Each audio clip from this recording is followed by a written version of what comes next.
இப்போ ஆர்டிகல் 20ல் சொல்லக்கூடிய expose facto law வந்து it is applicable only for criminal, it is not applicable for civil laws.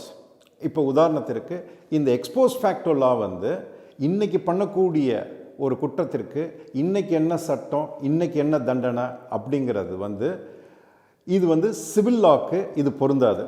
இப்போ civil லா, taxation லா அப்படிங்கிறதுக்கு இந்த expose facto லா. இப்போ என்ன அர்த்தம் அப்படின்னா, இப்போ லாவில் வந்து ரெட்ரோஸ்பெக்டிவ் எஃபெக்ட், ப்ராஸ்பெக்டிவ் எஃபெக்ட் அப்படின்போம். இப்போ இந்த retrospective effect, expose ஃபேக்டோ Lana retrospective effect, அதாவது இன்னைக்கு பண்ணக்கூடிய என்ன இன்னைக்கு நான் என்ன ஒரு சட்டமீறல் பண்ணியிருக்கணும், அதுக்கு என்ன தண்டனையோ அதுதான் எனக்கு வழங்கப்படும். இப்போ நாளைக்கு ஒரு சட்டத்தை கொண்டு வந்து அதை பின்னோக்கி எனக்கு செலுத்த முடியாது. இப்போ அந்த பின்னோக்கி செலுத்துதல் தான் வந்து ரெட்ரோஸ்பெக்டிவ் எஃபெக்ட். இப்போ அந்த ரெட்ரோஸ்பெக்டிவ் எஃபெக்ட் வந்து பார்த்திங்கன்னா சிவில் லாஸ்க்கு உண்டு. இப்போ உதாரணத்திற்கு இப்போ சிவில் லாஸில் வந்து இன்றைக்கி ஒரு சட்டத்தை போட்டு இன்றைக்கி ஒரு சிவில் சட்டம் ஒன்று கொண்டு வர்றாங்க. உதாரணத்திற்கு இன்றைக்கி யார் யாரெல்லாம் திருமணம் பண்ணுறாங்களோ அவங்க எல்லாருமே கண்டிப்பாக பதிவு பண்ணணும். இது மட்டும் இல்லை, 2010லேருந்து யார் யார் திருமணம் பண்ணியிருக்காங்களோ அவங்களும் போய் பதிவு பண்ணணும் அப்படின்னு சொல்கிறது தான் வந்து அந்த ரெட்ரோஸ்பெக்டிவ் எஃபெக்ட். இது வந்து சிவில் லாஸ்க்கு பொருந்தும். இது வந்து எக்ஸ்போஸ் ஃபேக்டோ லா வந்து ஒன்லி ஃபார் கிரிமினல் லாஸ். ரெண்டாவது, இந்த ஆர்டிகல் 20ல் வந்து பார்த்திங்கன்னா டபுள் பனிஷ்மெண்ட், டபுள் ஜியோபேரடி, அதாவது ஒருத்தனை ஒரு குற்றம் பண்ணுறாரு. இப்போ அந்த குற்றத்துக்கு என்னென்னா ட்ரையல் ப்ராசஸ் நடக்குது. கோர்ட்டில் வந்து அதை குற்றம் பண்ணது என்னது இவர் தானா அப்படிங்கிறத நிரூபிக்கணும். நிரூபிச்சுன்னா அவருக்கு தண்டனை. அப்படி கோர்ட்டு கொடுக்கக்கூடிய அப்போ டபுள் பனிஷ்மெண்ட் அப்படி நீங்கள் சொல்கிறது, பனிஷ்மெண்ட்டுங்கிறது கோர்ட்டு மூலமாக கொடுக்கக்கூடியதான் பனிஷ்மெண்ட். அந்த மூலமாக 2 தடவை ஒருத்தரை தண்டிக்க முடியாது.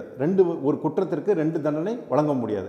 இப்போ ஒரு குற்றத்தை பண்ணிட்டு கோர்ட் மூலமாக போய் ஒரு தண்டனை வழங்கியாச்சு, அவர் அந்த தண்டனைக்கு காலத்தில் வந்து ஜெயிலில் இருந்துட்டு வர்றாரு, திருப்பி அதே ஒரு குற்றத்திற்கு மீண்டும் ஒரு முறை அவரை தண்டிக்க முடியாது.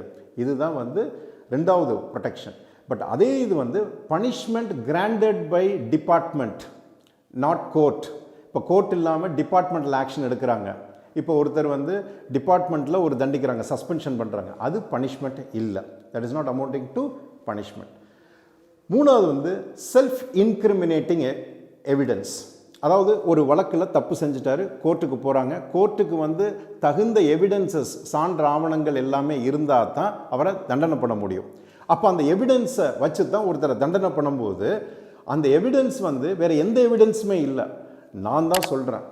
அதாவது ஒருத்தர் சொல்கிறாரு தான் தான் அந்த குற்றத்தை பண்ணேன், அப்போ அந்த சான்றை தவிர்த்து வேறு எந்த சாட்சியுமே இல்லை அப்படின்னா அந்த ஒரு தான் சொன்னக்கூடிய சாட்சியை மட்டும் வச்சு ஒருத்தனை தண்டனை கொடுக்க முடியாது அப்படிங்கிறது தான் அடுத்த ப்ரொடெக்ஷன்.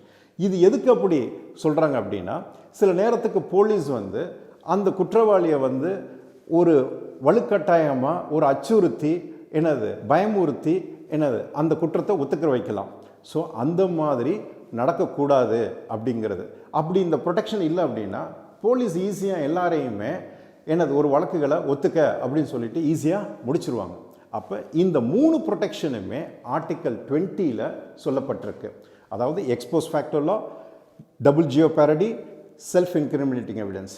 இப்போ இந்த 3 ப்ரொடெக்ஷனும் மீறாமல் தான் ஒரு தண்டனை வழங்க முடியும். ஏன்னா ஃப்ரீடத்துக்கு ஆப்போசிட் என்ன? தண்டனை, சிறைப்படுத்துறது இல்லை கைது பண்ணுறது.